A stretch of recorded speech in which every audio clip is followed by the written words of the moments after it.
Controversial independent MP Billy Gordon is in hospital after suffering a heart attack. He's warned the opposition against using his illness to try to bring down the Palaszczuk government.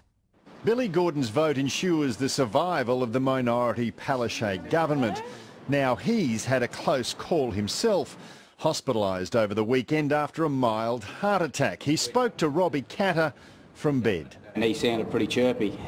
But will miss this week's sitting, which complicates an already complicated hung parliament.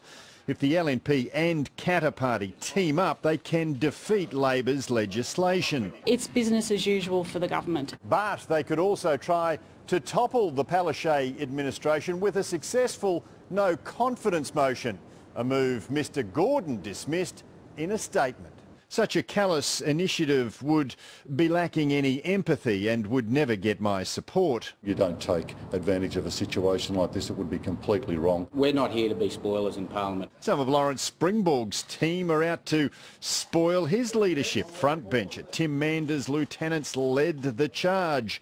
Heading into a shadow cabinet meeting, he wouldn't rule out a tilt at the top job. Is there going to be a leadership challenge today? I'm late for a meeting, mate. I've got to get in there straight away. Challenge? Thanks, mate. After 3 hours behind closed doors, colleagues were optimistically upbeat. Everyone's happy. Everyone is happy he does.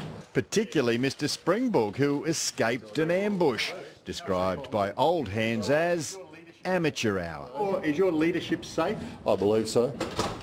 Have you asked? Well, there's nothing that I've seen that would indicate a contrary view. So, Patrick, what does Mr Gordon's illness mean for the government?